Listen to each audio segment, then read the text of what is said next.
अस्सलाम वालेकुम, मेरा नाम डॉक्टर वैसनवर है और फर्स्ट ईयर बायोलॉजी के अंदर चैप्टर नंबर 11 का ये लास्ट मेन टॉपिक रह गया है। इसके बाद कुछ अला बला से टॉपिक है। This topic is called electron transport chain, glycolysis और क्रैश साइकिल के बाद ये टॉपिक बच गया है जो कि उसके अंदर आता है सेलुलर रेस्पिरेशन के अंदर या रेस्पिरेशन के टॉपिक के अंदर आता है। अब ये इलेक्ट्रॉन ट्रांसपोर्ट सिस्टम या इलेक्ट्रॉन ट्रांसपोर्ट चेन कहाँ लगी होती है, तो हम पहले भी डिस्कस कर चुके हैं कि जो ग्लाइकोलाइसिस वाला प्रोसेस है वो होता है साइटोप्लाज्म के अंदर, यानी उसके जो भी एंजाइम्स थे वो साइटोप्लाज्म के अंदर थे। उसके बाद हमने बात की क्रेब्स साइकिल की, ठीक है। क्रेब्स साइकिल और ये जो दूसरा प्रोसेस है जिसका नाम है electron transport chain, electron transport chain, ये दोनों लगे होते हैं कहाँ पे, माइटोकॉन्ड्रिया के अंदर, लेकिन इनकी लोकेशन डिफरेंट होती है। जो क्रेब्स साइकिल है वो लगी होती है मैट्रिक्स के अंदर, यानी उसके एंजाइम मैट्रिक्स में सबसे अंदर वाले हिस्से में होते हैं। और जो इलेक्ट्रॉन ट्रांसपोर्ट चेन जो अब हम पढ़ने जा रहे हैं ये लगी होती है इनर मेम्ब्रेन के अंदर, माइटोकॉन्ड्रिया की इनर मेम्ब्रेन में। तो अगर हम माइटोकॉन्ड्रिया का स्ट्रक्चर देखें, so this is the outer layer, ठीक है। ये पूरी जो है ये आउटर लेयर है, यहाँ से हमने आउटर लेयर हटा दी तो ये हमें नज़र आ रही है, this is called the inner membrane. ये फोल्ड्स में होती है, पार्टीशंस इसके अंदर बने हुए होते हैं। तो ये आउटर मेम्ब्रेन है, ये इनर मेम्ब्रेन है, और ये जो बीच में एरिया आपको नज़र आ रहा है this is called inter membranes space, यानी ये दो मेम्ब्रेन्स के दरमियान खाली जगह मौजूद है। इसका बहुत इंपॉर्टेंट रोल है अभी यहाँ पे।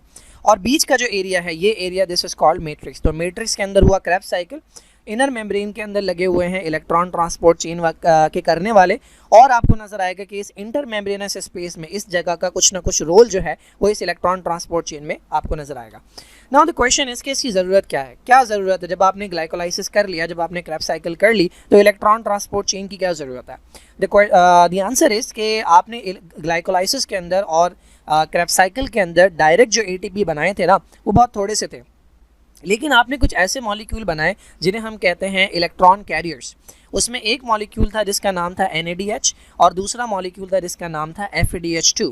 ये दो मॉलिक्यूल ऐसे हैं कि जिनके पास हाई एनर्जी इलेक्ट्रॉन्स है और इसके अंदर बहुत ज़्यादा एनर्जी है, और उस एनर्जी को एक्सट्रैक्ट करने के लिए आपको एक ना एक सिस्टम चाहिए, और वो सिस्टम जो इलेक्ट्रॉन्स की एनर्जी को एक्सट्रैक्ट करके उनसे ATP जनरेट करता है वो कहलाता है इलेक्ट्रॉन ट्रांसपोर्ट चेन, जो कि हम डिस्कस करने लगे हैं।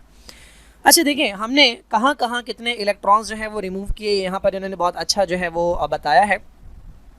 हमारे पास जो रेस्पिरेशन का टॉपिक था जिसमें ग्लाइकोलाइसिस और क्रेब्स साइकिल थी अभी तक, वो एक ऑक्सीडेशन प्रोसेस है। ऑक्सीडेशन का मतलब होता है लॉस ऑफ इलेक्ट्रॉन करवाना, ठीक है। तो इसके अंदर क्या किया था, हाइड्रोजन एटम निकाले थे इन पेयर्स ऑक्सीडाइजिंग सबस्ट्रेट से, यानी ग्लूकोज को जैसे जैसे हम तोड़ते जा रहे थे ग्लूकोज के मॉलिक्यूल में से और आगे पायरुविक एसिड के मॉलिक्यूल में से हम बारी बारी क्या निकाल रहे थे, हम निकाल रहे थे हाइड्रोजन एटम्स, और वो जोड़ियों में निकाल रहे थे। अच्छा, हाइड्रोजन एटम जो है ना, जब उसे आप तोड़ेंगे तो आपको क्या मिलेगा, आपको मिलेगा इलेक्ट्रॉन और a pair of proton. Proton basically H positive को भी कहते हैं, तो प्रोटॉन मिलेगा और आपको क्या मिलेगा, इलेक्ट्रॉन। तो एक हाइड्रोजन को तोड़ने पर आपको इलेक्ट्रॉन और प्रोटॉन मिलता है। हम यहाँ पर बेसिकली बात कर रहे हैं इलेक्ट्रॉन की। कितनी जगहों के ऊपर आपने हाइड्रोजन निकाले, जोड़ियों में निकाले, 6 स्टेप्स के ऊपर। 6 जगहें ऐसी थी जहाँ पे आपने हाइड्रोजन एटम्स जो है वो जोड़ियों में निकाले। इनमें से एक जो स्टेप है वो ग्लाइकोलाइसिस के अंदर था और 5 स्टेप जो है वो क्रेब्स साइकिल के अंदर थे। तो मैं दोबारा आपको दिखाने लगा हूँ ये। अच्छा जी, ये हमारे पास ग्लाइकोलाइसिस का पूरा चार्ट है। इसके अंदर आपको नजर आएगा एक जगह पे हमने इलेक्ट्रॉन्स निकाले थे। कौन लेने आया था इन्हें, NAD लेने आया था, और NAD कन्वर्ट हो गया था NADH के अंदर। ये यहाँ पे क्लियर नज़र नहीं आ रहा बट ये NADH है, ठीक है। तो एक जगह यहाँ पर हमने निकाले ग्लाइकोलाइसिस के अंदर। उसके बाद क्रेब्स साइकिल से पहले मैंने बताया था कि पायरुविक एसिड जो है वो अपने आप को चेंज करता है इस मॉलिक्यूल में। तो इस स्टेप के अंदर भी हमने देखा था कि जो हाइड्रोजन है और जो इलेक्ट्रॉन्स हैं वो निकाले गए थे। तो यहाँ पर भी हाइड्रोजन निकाला गया। इसके बाद ये जो क्रेब्स साइकिल है इसके अंदर 3 जगहों के ऊपर हमने NAD निकाला।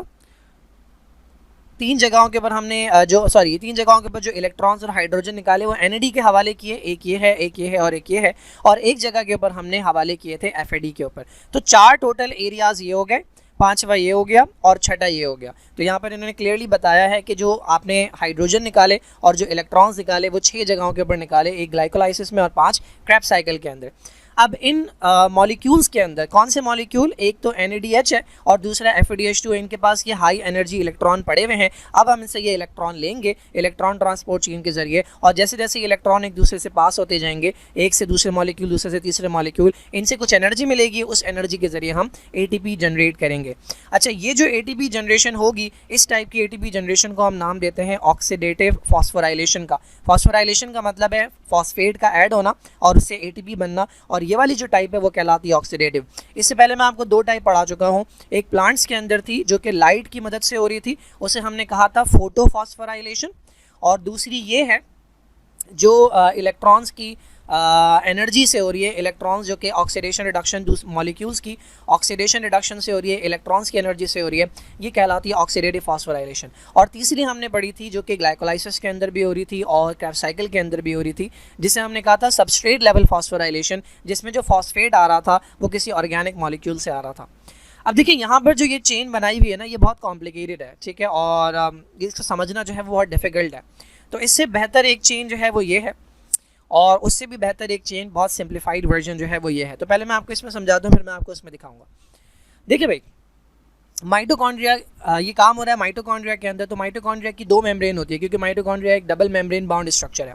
तो ये वाली जो लेयर आपको नज़र आ रही है, this is called the outer membrane, और ये वाली जो लेयर आपको नज़र आ रही है, this is called the inner membrane.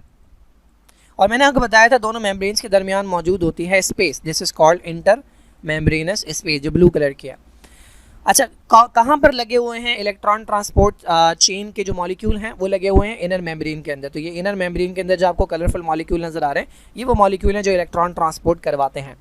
इनके नेम्स भी हैं, ये नेम आपकी बुक के अंदर नहीं लिखे हुए, आपकी बुक के अंदर जो है वो डिफरेंट तरीके से इन्हें लेबल किया हुआ है, cytochrome B, cytochrome C, cytochrome A, तो इनके डिफरेंट नेम्स होते हैं। तो ये सिंपल वाले नेम्स हैं, नाम याद रखने की आपको ज़रूरत नहीं है, आपको सिर्फ इतना याद रखना है कि मॉलिक्यूल जो है, इलेक्ट्रॉन्स जो हैं वो किस तरह से ट्रांसफ़र हो रहे थे, और ट्रांसफ़र होने के बाद उनसे एनर्जी, उनसे ATP किस तरह जनरेट हो रहा है। तो देखिए भाई, ये हमारे पास यहाँ पर ये मैट्रिक्स है, मैट्रिक्स के अंदर हुई क्रैब्स साइकिल।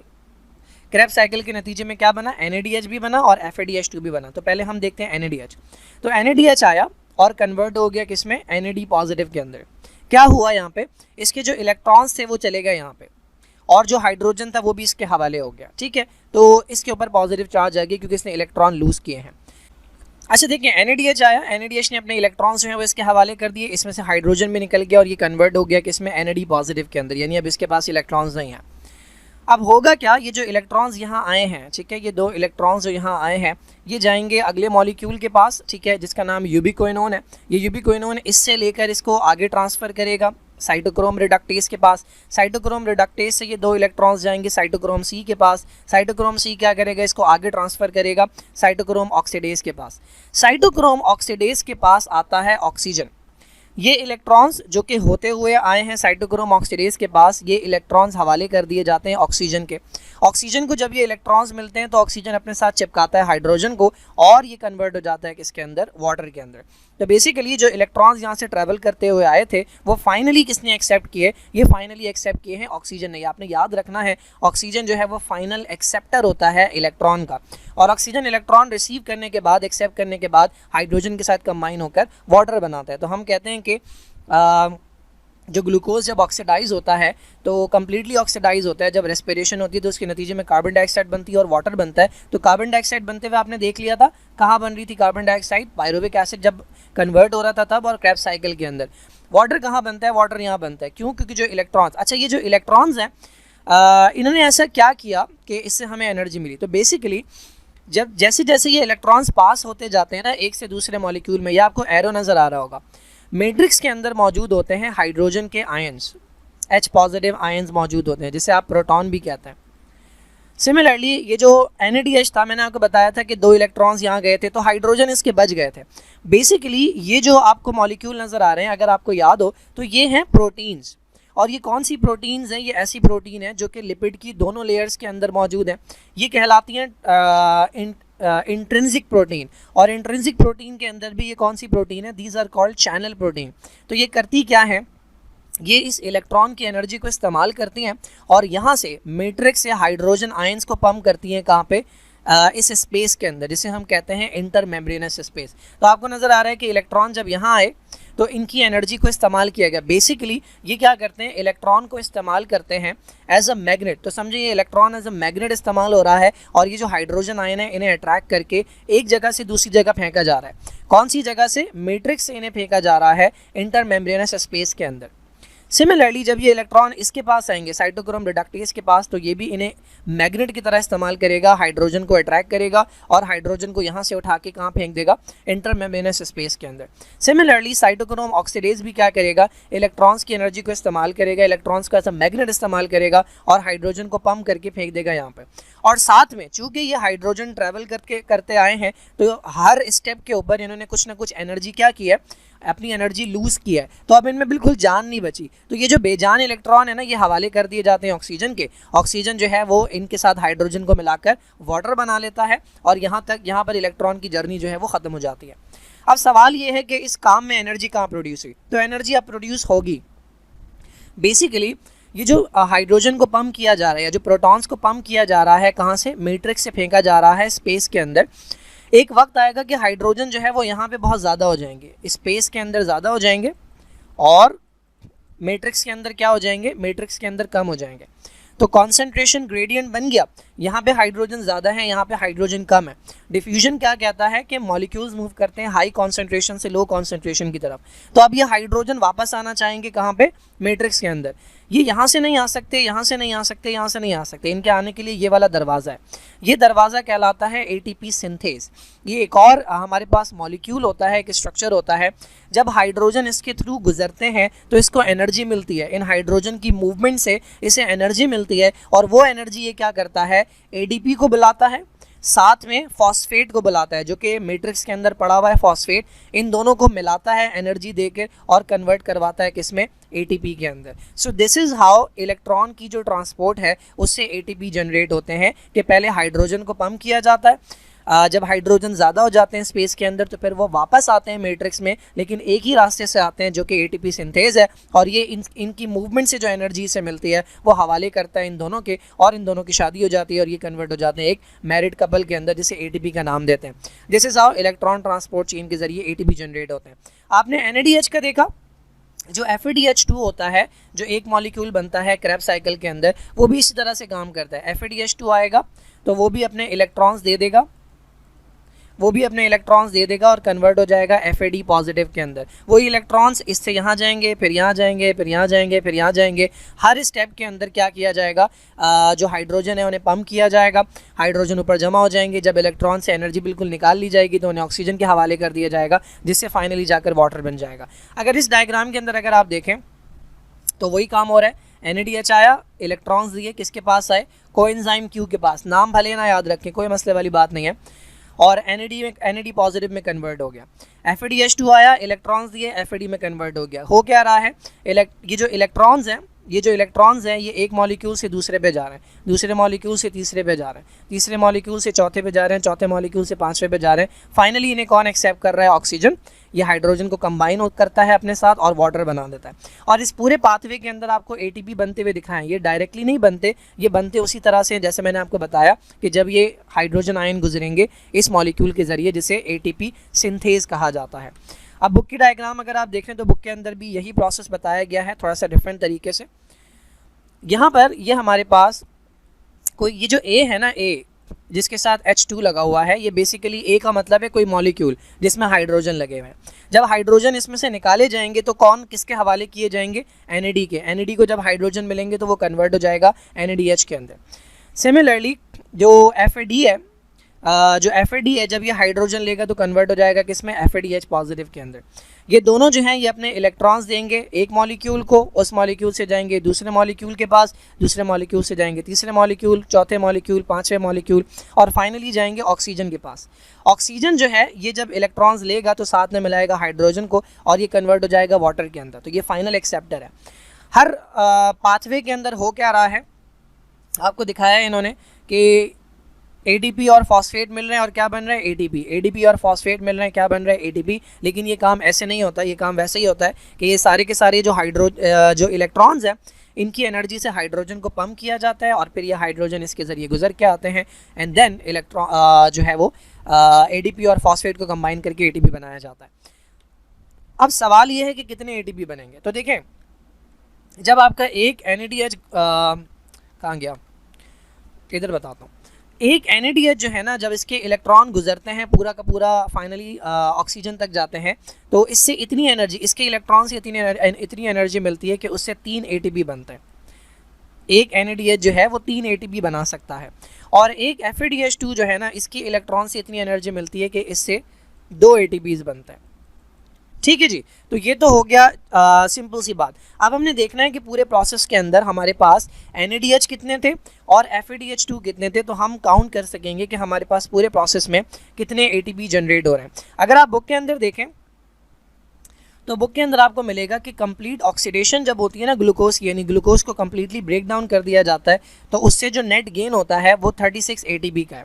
गूगल के ऊपर अगर आप लिखेंगे तो वो 38 ATPs का है, 38 ATPs होते हैं। ठीक है, यहाँ पर 36 लिखा है। मैं बताता हूँ इसमें मसला कहाँ आता है। तो सबसे पहले तो हम देख लेते हैं कि हमारे पास टोटल NADH कितने हैं और FADH2 कितने हैं। हाँ, ये हमारे पास ग्लाइकोलाइसिस है। ग्लाइकोलाइसिस के नतीजे में हमें ATP कितने मिल रहे थे? ATP मिल रहे थे 2। मैंने आपको बताया था कि टोटल 4 ATP मिल रहे थे, लेकिन 2 ATP हम क्या कर रहे थे? इन्वेस्ट कर रहे थे। 2 ATP हमने लगाए हैं यहाँ पे और यहाँ पे, और 4 ATP हमें मिले हैं। तो टोटल फाइनलाइज जो हमें ATP मिले हैं वो 2। तो 2 ATP यहाँ से मिले हैं। इस वाले ATP को हम अभी छोड़ देते हैं। ठीक है, हम देखते हैं NADH कितने मिल रहे हैं। तो अगर आप गौर करें तो यहाँ पे क्लियरली लिखा हुआ है 2 मिल रहे हैं, क्योंकि मैंने आपको बताया था कि ये 6 कार्बन वाला कंपाउंड जब टूटता है तो हमारे पास 2 मॉलिक्यूल बनते हैं 3 कार्बन वाले। तो एक मॉलिक्यूल से एक NAD मिलता है, 2 मॉलिक्यूल से 2 NAD मिलते हैं। तो यहाँ से हमें बेसिकली 2 NADH मिल रहा है। तो ग्लाइकोलाइसिस से हमें मिल रहे हैं 2 NADH। अब आगे चलते हैं क्रेब्स साइकिल में। क्रेब्स साइकिल से पहले ये वाला प्रोसेस, इसमें देखें एक पायरुविक एसिड जो है उससे हमें एक NADH मिल रहा है। हमारे पास टोटल कितने पायरुविक एसिड होते हैं? 2। जब एक ग्लूकोज टूटता है तो 2 पायरुविक एसिड बनते हैं। तो हमारे पास 2 पायरुविक एसिड है तो 2 NADH मिलेंगे। तो 2 हमें मिले ग्लाइकोलाइसिस से और 2 हमें मिले यहाँ की प्रिपरेशन से। टोटल कितने हो गए? 4 NADH हो गए। अब आ जाते हैं इसमें, ये एक एसिटाइल CoA है। ठीक है, हमारे पास इस तरह के 2 हैं। तो पहले देखते हैं एक में कितने मिल रहे हैं। एक NADH, 2 NADH और 3। ठीक है, एक में हमारे पास 3 NADH मिल रहा है। और FADH2 कितने मिल रहे हैं? एक में हमारे पास मिल रहे हैं एक FADH2। ये एक एसिटाइल CoA से मिल रहा है, लेकिन हमारे पास इस तरह के 2 हैं।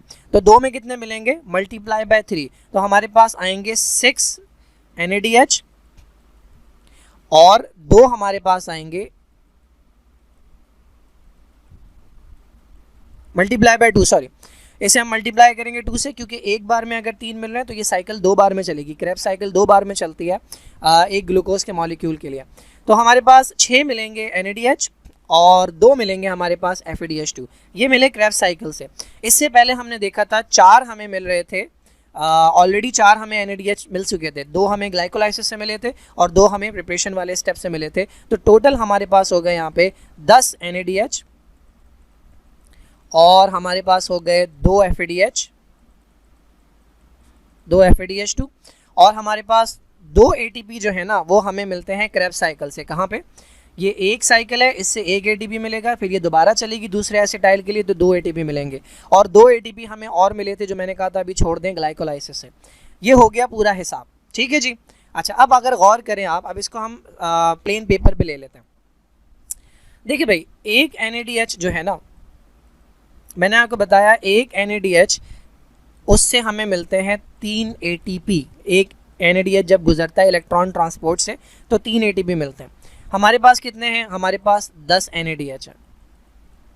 तो 10 NADH को हम मल्टीप्लाई करेंगे 3 से तो ये बनेगा 30 ATP।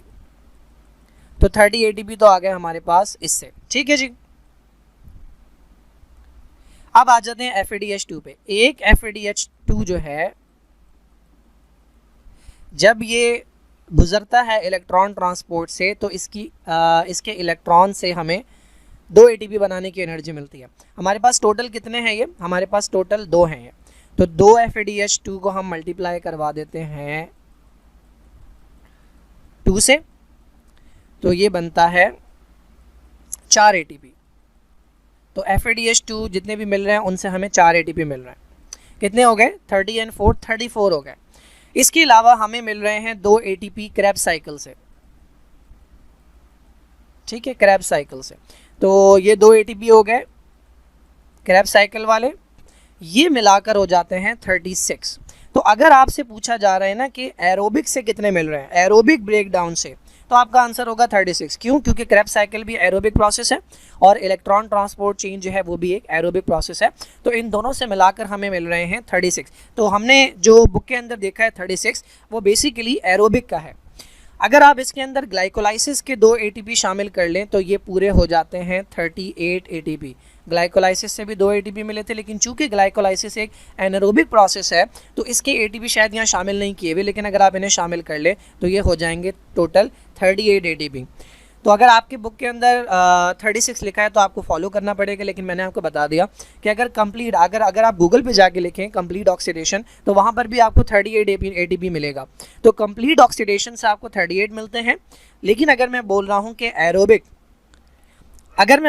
एरोबिक ब्रेकडाउन से, क्योंकि ग्लाइकोलाइसिस एनारोबिक प्रोसेस है, तो इससे मिलने वाले ATP अगर हम ना शामिल करें दो तो 36 राइट आंसर है। एरोबिक की अगर हम बात करें, आप कहेंगे कि भाई इसके अगर आप ATP नहीं शामिल कर रहे तो इसका NADH क्यों शामिल कर रहे हैं? NADH इसलिए शामिल कर रहे हैं क्योंकि NADH से जो एनर्जी निकलती है वो बाद में निकलती है, वो डायरेक्टली ATP नहीं मिले थे ग्लाइकोलाइसिस से।